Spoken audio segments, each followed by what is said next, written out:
नमस्कार साथियों। कल से मेरे खिलाफ एक स्क्रिप्टेड कैंपेन चलाया जा रहा है। सेम भाषा, सेम बातें, सेम आरोप। ये कोई कोइंसिडेंस नहीं है, बल्कि एक कोऑर्डिनेटेड अटैक है। पहले मैंने सोचा कि मुझे इसका जवाब नहीं देना चाहिए। फिर लगा कि कहीं एक झूठ को 100 बार बोला जाए तो कुछ लोग मान ना लें, इसलिए मैंने सोचा कि जवाब दूं।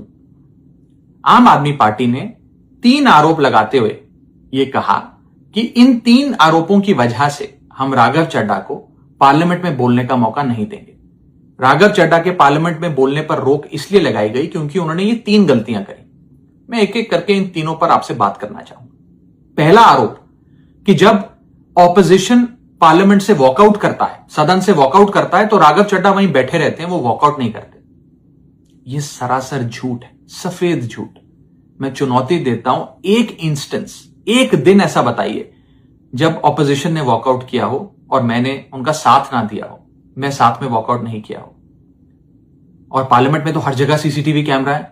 आप सीसीटीवी कैमरा निकाल कर दिखा दीजिए, दूध का दूध और पानी का पानी हो जाएगा। दूसरा आरोप लगाया कि राघव चड्ढा ने चीफ इलेक्शन कमिश्नर के इंपीचमेंट मोशन पर, यानी कि मुख्य चुनाव आयुक्त को हटाने वाली जो याचिका थी, उस पर साइन करने से मना कर दी। दूसरा सफेद झूठ। ना मुझे आम आदमी पार्टी के किसी भी नेता ने इस मोशन पर साइन करने के लिए कहा, ना औपचारिक तौर पर कहा, ना अनौपचारिक तौर पर कहा।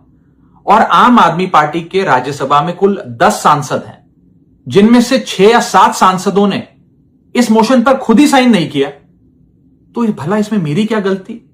खाली सारा दोष मुझ पर ही क्यों मढ़ा जा रहा है? और इस मोशन के लिए राज्यसभा में कुल 50 सिग्नेचर चाहिए होते हैं, यानी कि 105 विपक्षी सांसदों में से मात्र 50 सिग्नेचर से ये याचिका पूरी हो जाती। तो इतना शोर क्यों?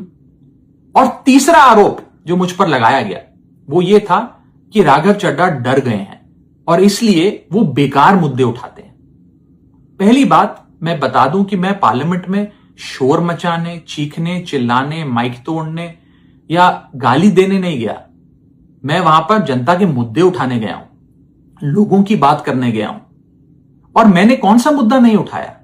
मैंने जीएसटी से लेकर इनकम टैक्स की बात करी, पंजाब के पानी से लेकर दिल्ली की हवा का मुद्दा उठाया, हमारे सरकारी स्कूलों की हालत से लेकर कैसे पब्लिक हेल्थ केयर इंस्टीट्यूशंस को मजबूत किया जाए, इंडियन रेलवेज में जो पैसेंजर्स ट्रैवल करते हैं उनकी समस्याएं रखी, यहां तक कि मेंस्ट्रुअल हेल्थ, एक ऐसा मुद्दा जिसके बारे में लोग बात करने से कतराते हैं, वो बातें तक रखी। बेरोजगारी से लेकर महंगाई तक तमाम मुद्दे उठाए। आप मेरे 4 साल का पार्लियामेंट का ट्रैक रिकॉर्ड उठाकर देख लीजिए। और मैं पार्लियामेंट में इंपैक्ट क्रिएट करने गया हूं, मैं पार्लियामेंट में रकस क्रिएट करने नहीं गया। ये टैक्स पेयर के पैसे से जो पार्लियामेंट चलती है, उस टैक्स पेयर के मुद्दे उठाने में पार्लियामेंट में गया हूं। अंत में मैं बस इतना कहना चाहता हूं कि जो लोग आज मुझ पर आरोप लगा रहे हैं, झूठे आरोप लगा रहे हैं, कि हर झूठ को बेनकाब किया जाएगा और हर सवाल का जवाब दिया जाएगा, क्योंकि मैं घायल हूं, इसीलिए घातक हूं।